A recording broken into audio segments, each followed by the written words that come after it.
From taco night in Tulum to sushi in Tokyo, every bite is rewarding and post-worthy with Amex Gold's 4 times membership rewards points at restaurants worldwide. Wherever you dine, points are piling up. So bring your friends along for your next course, because it's not all about the posts. It's about the company and the memories. How can gold from Amex sweeten your next food moment? Learn more at americanexpress.com/explore-gold. Terms and points cap apply.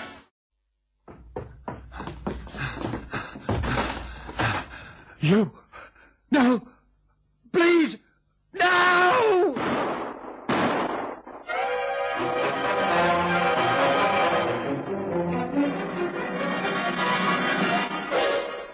Interesting little parcel, isn't it, Charlie? Yeah.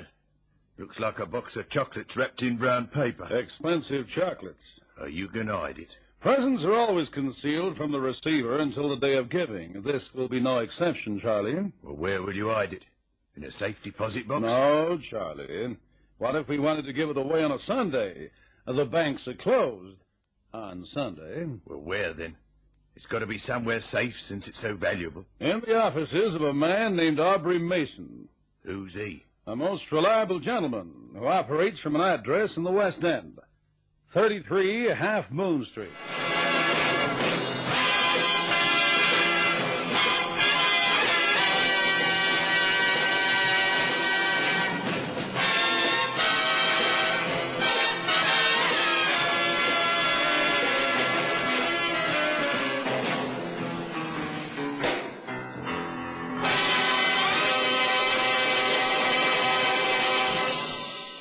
I never actually met Hiram Fraser, in person, that is, but I spoke to him over the telephone.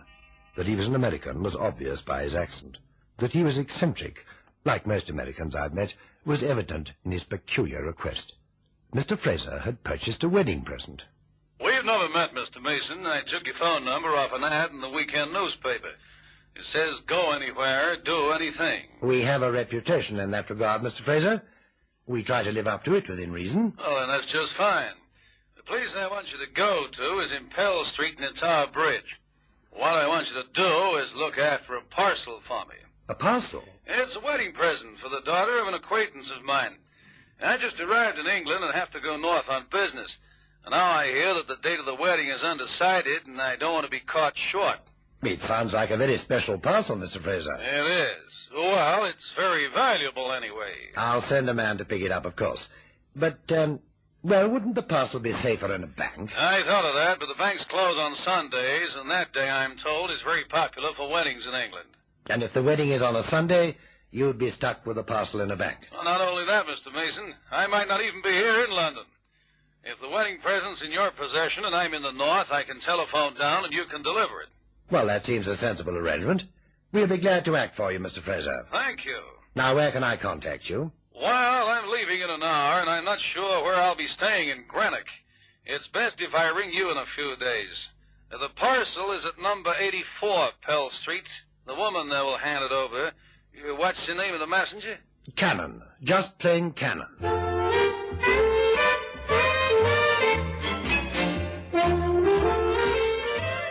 I didn't bother to fill Cannon in on the details, merely instructing him to pick up a parcel at 84 Pell Street and bring it straight back to the office. This was a pity in a way, since Cannon's suspicions would surely have been aroused. Fraser had said the package was very valuable, yet it was handed to him by a filthy old crone, landlady of the flophouse slum that was 84 Pell Street. However, Cannon collected the neatly wrapped package, tucked it under his arm, and began his return journey via the tube. Phew, what a rush. Mind if I sit next to you while I wait for my train? It's a free country. Oh, Oh? you're an American. That's right. Any objection? No, of course not. I'm sorry if I sounded rude. Trouble is, I've an incurable habit of talking to people I don't know. That makes me forward, doesn't it? I didn't expect an American. Well, forward in England, maybe, but friendly in the States. Do you know Hiram Fraser? I can't say I do. Should I? He's an American. That's rather like the old lady who asked General Montgomery if he knew her son, Private Smith. I just wondered.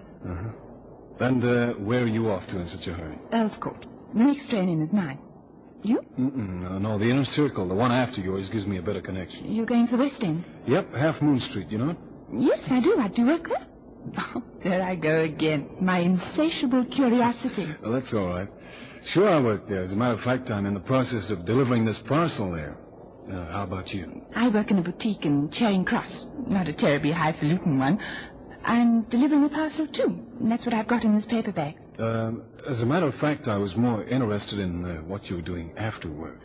I make it a rule, Mr. Cannon, never to meet the people I gossip with a second time. Oh, there's my hat. It'll blow onto the line. That's all right. I'll get it. You just watch my parcel, huh?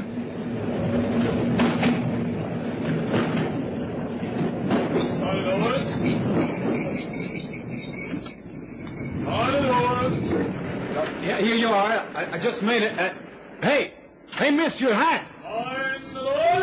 Miss, your hat.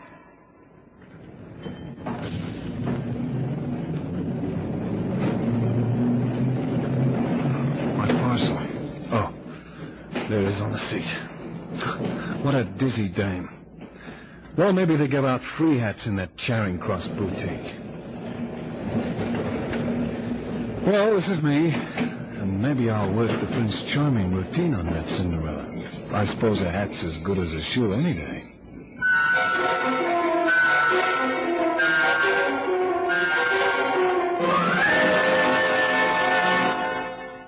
It looks a very ordinary parcel, Cannon. I wonder what's inside. Chief, remember curiosity killed the cat? Oh, I've no intention of opening it. That would be unethical. Not only that, it'd be immoral. What the dickens is that thing you're fiddling with? Thing? Oh, Chief, this is a fine example of the milliner's art. That? A hat? And until the draft of an oncoming train in the tube whipped it away, it graced the head of a most attractive blonde, but she disappeared underground via the tube station. I used that means of locomotion on the way to and from 84 Pell Street. It's not safe to visit that area in a taxicab. That is, if you could talk a cab driver into going there in the first place. To Pell Street? Well, I must confess I don't know the area myself. Yeah, well, that doesn't surprise me, Chief, because your club has little in common with Skid Row, I fancy. Cannon, I've learned to accept your descriptive powers with equanimity. Look, you'd better lock up this package in the safe. Okay. We're responsible for it, and Mr. Fraser said it was very valuable. Valuable? A parcel from Pell Street? Mr. Fraser is a rich American eccentric. He's bought a most valuable wedding present, and we have to look after it until he either calls or sends for it. Now, be a good fellow and put it in the safe. Boy, he must be eccentric. You said Fraser? You know, that name rings a bell somewhere. Yes? Inspector Bottomley of the yard to see you, sir. Oh, send him in, will you, Miss Fairweather? Yes, sir. I wonder what Bottomley wants. A donation to the Police Widows and Orphans Fund. Chief inspectors don't collect gratuitous handouts. Chief, you know, someday this class distinction will drive me back to Arkansas. Come in. Afternoon, Aubrey. Cannon. Oh, hi there, Inspector. Hello, Inspector. Pull up a chair. Yeah. Thank you. Ah, rum day, isn't it? 1 minute it's boiling hot, and the next you wish you brought your overcoat. I agree. But you obviously didn't come here to discuss the vagaries of the weather. No, I didn't. I came to see Cannon, as a matter of fact. Okay, I'll come quietly, Inspector. I'm serious, as a matter of fact. Well, as a matter of fact, I'm not. What is it you want to see me about? Mind if I ask you a question? Go right ahead. That plaster you have stuck on your chin, had it there long? 3 days, cut myself shaving. Why? I'm not concerned with the reason for the plaster, just that it's been there all day today. I smell a mystery. I don't suppose by any chance you were anywhere near Pell Street today? And how? I was right in Pell Street, number 84, but I didn't park a car illegally. I went by tube. Ah, then it was you. The woman gave me a perfect description. Of me? Yes. I never thought for one moment that it would be you, but now she gave such a detailed description that you came to mind immediately. Ah, what were you doing at 84 Pell Street? Well, I picked up a parcel and delivered it back here. See, what is all this? Had you any idea what was in that parcel? Of course not. My job was to pick it up, not inspect its contents. Where's the parcel now? In the safe. Oh, may I see it? Well, of course. But I can't allow you to open it, I'm afraid. It's in trust, as it were. I'll get it from the safe. Why are you so interested in a parcel, Inspector? As a matter of fact, I'm more interested in the people who called at 84 Pell Street today. Here you are, Inspector. Oh. It's neatly wrapped, isn't it? Yes. Who told you to collect it, Aubrey? An American gentleman, Hiram Fraser. Fraser.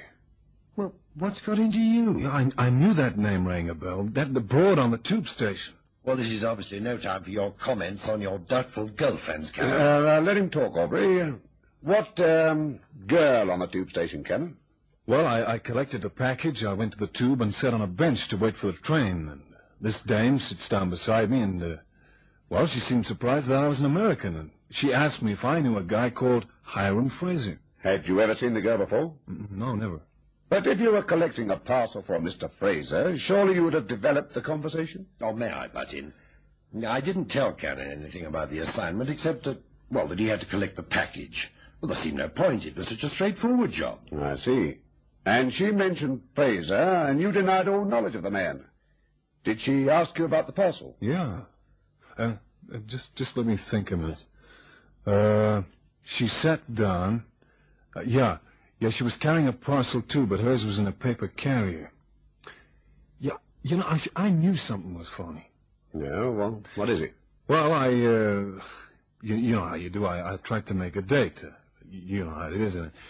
And she said, Mr. Cannon, I never get to meet the people I gossip with a second time, or words to that effect. Well, what's funny about that? I told you I'd never met her before, and I didn't tell her my name, but she knew my name was Cannon. And just before the train pulled in, her hat blew off. I ran to get it, but when I got back, she was already on the train, and she vamoosed. The hat's on the couch over there. You know what this means? Yeah. Yes, she was laying for me, but why? I have reason to believe that the innocent-looking parcel on Mr. Mason's desk contains a fortune in concentrated narcotic. Wow. Then, we'd better open it. But can we? I mean, without the owner's permission. I can obtain permission from the authorities. Well, won't that take a few days? No, not in this case. Where murder is involved, permission is granted almost immediately. Murder? Yes. Acting on information received, I went to 84 Pell Street and found a man, a merchant seaman, with 2 bullets in his heart. Cannon shifted uneasily in his chair. I confess to feeling a little apprehensive myself. There seemed nothing for it but to wait for Inspector Bottomley to speak. Well, Aubrey, do I ring the yard, or shall we have an unofficial opening ceremony? Well, you know best. It's really unethical to tamper with a client's property, but, well, if murder's involved, well, it's a matter. Fortune in drugs. This I'd like to see. So, Fraser becomes the mouse, and you, Inspector, the cat. Yeah? What makes you say that? Well, I mean, it's obvious, isn't it? The guy called Fraser said he'd either collect the parcel or have me deliver it. All you have to do is wait his instructions, then, bingo, you got him. I should tell you that the information I received was in connection with the narcotics. I stumbled upon the murdered man by accident, so to speak. His corpse lends credence to the information. Oh, well, let's open the wretched package and put ourselves out of our misery. Yeah, with $1 million worth of snow. Yippee! Your sense of humor, Cannon. Hold it, Chief. There. Holy smoke. Well, what is it, cocaine? Flour, Cannon. Plain, ordinary flour. I don't get it. Somebody got it. The real parcel, I mean. What real parcel? Well, surely it's inconceivable that a man would send you all the way to Pell Street to pick up a parcel of flour, bearing in mind that the man's an American and it's not April the 1st. Well, I'm as confused as you are, Inspector. Did I say I was confused? A man is sent to pick up a valuable parcel of narcotic. Somehow he finds out what the parcel contains. It's to be left in his office for an indefinite period until a mysterious voice on the telephone calls for it or asks for it to be delivered. No other person handles the parcel, and yet, when it's opened by the police, it's found to contain plain, ordinary flour. Now, I wonder what happened to the fortune in narcotic. Jeanie, are you suggesting that Cannon stole it? What's your explanation, Aubrey? Now, wait a minute. Look, suppose I enter the storytelling contest. A cop gets the tip-off that the junkies in Pell Street are holding a parcel of dope at number 84. So he goes to investigate. But a messenger has already taken the parcel away. Description of messenger given by old crone of boarding house keeper. But before the messenger got there, somebody rang the changes and handed him a parcel of flour. One of the boarders in 84 got to know about it, so he got the chop. The only dope the cop finds is a dead one with a bullet in his gizzard. How's that? The story? It shows an inventive imagination. Unfortunately, Cannon, the dead sailor was very dead. In fact, he'd been dead for 3 days. It seemed inconceivable that Inspector Bottomley should suspect Cannon. And yet it was a rum situation. Everything Bottomley said was true. Only Cannon had handled the parcel, and although we might never hear from Hiram Fraser again, it was ridiculous to think that he'd deliberately have Cannon pick up a worthless package of flour. The inspector left, leaving in his turn a sullen and rebellious Cannon, whose resentment turned suddenly into action as he swept from the office, determined to make Bottomley eat his words. Hiram S. Fraser, would that be the gentleman? Yeah, that's the one. Immigration stamp Thursday the 23rd. Arrived aboard the steamship Salem, docked at East India Dock. Port of London Authority.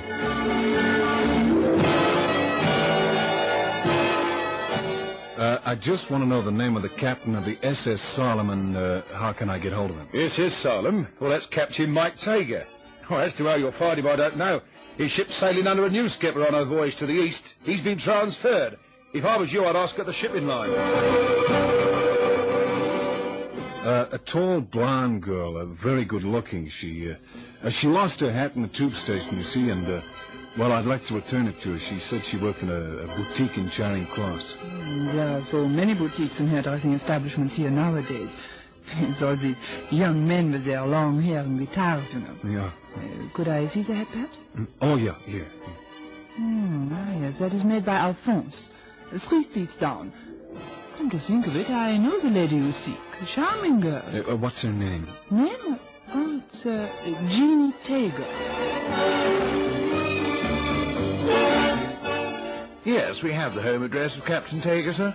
He does work for us, after all. May I have it, please? It's a matter of some urgency. Certainly, sir. Yes, here it is. Number 84, Pell Street.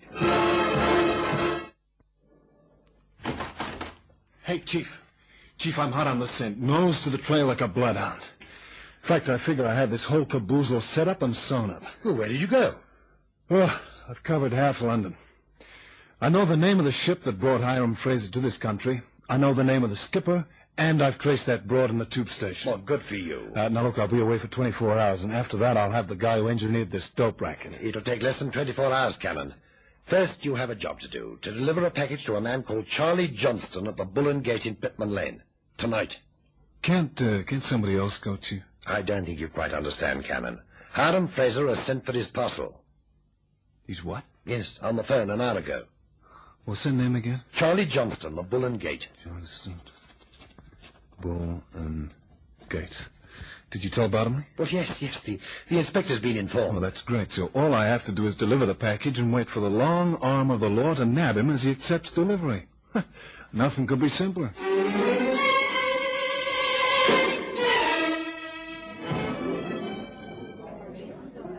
Do you mind if I sit down here? Help yourself, lad. Thanks. Now, you here on business or pleasure now? Well, a bit of both, really. If you're looking for a berth, I got a few open for seamen and greasers. What's your rating? No. I wasn't looking for a berth aboard ship. And what else in the Bull and Gate? As a matter of fact, I came to see a man called Charlie Johnston. I don't suppose you know him. Johnston. I'll say I know him. He's held with me as first mate aboard the Salem. Salem? Not a bad old tub. More than I can say for Charlie Johnston. I've seen many a better first mate than him. But these days, you have to take what you can get. Then, you'll be the skipper of the Salem? X. The company's transferred me to a bigger packet. Passenger line. Mind, I prefer cargo. It has less tantrums. Captain Tager. You know my name? We've never met before, but I know your daughter, Jeanie. Is that so now? She didn't tell me she knew any Americans. Oh, well, no, we just met casually. Tell me, which one of these guys is Johnston? Now, he's the big fella at the end of the bar. Well, I've got to deliver this package to him. Maybe we could have a drink when I'm through, huh? I'll be here. Okay, I won't be a minute. Hi there, are you Charlie Johnston? That's me. What can I do for you? Well, the name's Cannon, assignment's unlimited. I have to hand you a parcel. Oh, yes. Yes, from Mr. Fraser, is that it? Yeah. Oh, here you are. Oh, thanks. Yes, that's nice and efficient. Have a drink? Thanks. Yeah, a beer. 2 pints of wallop, Julie. Are you the nervous type? No, why? Well, you keep looking towards the door as though you was expecting someone. Oh, thanks, Judy. Have one yourself. Well, mate, cheers. Yeah, mud in your eye.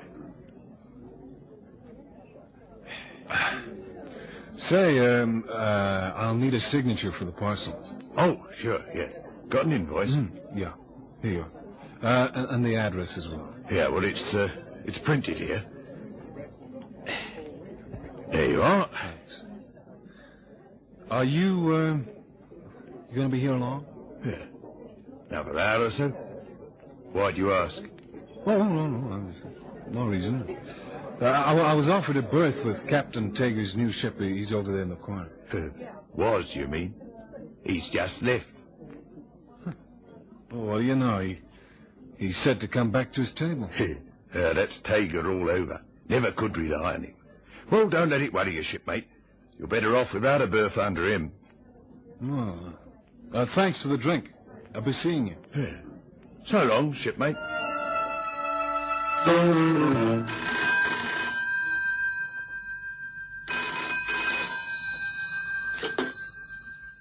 Assignments Unlimited? Chief, it's Cannon. Oh, yes, Cannon. What happened? Nothing. Not a thing. Are you sure you told Bottomley? Of course I'm sure. Well, I handed over the parcel to Johnston. He just took it, and I had a drink with him, and I got him to sign a receipt. Still nothing. I waited outside, and he's just driven off in a new car, and nobody followed him. Chief, there just weren't any police there at all. I can't understand it, Cannon. Neither can I. Listen, Chief, I'm going to 84 Pell Street again. I've got an idea that Captain Tager knows more about this than a little. If Bottomley gets in touch with you, tell him where I am, okay? Check. Tread softly, Cannon. Yeah, sure, Chief, like a cat. And my claws are bared. Oh, this is it. Captain M. Tager. Okay, Captain, this is where you sing.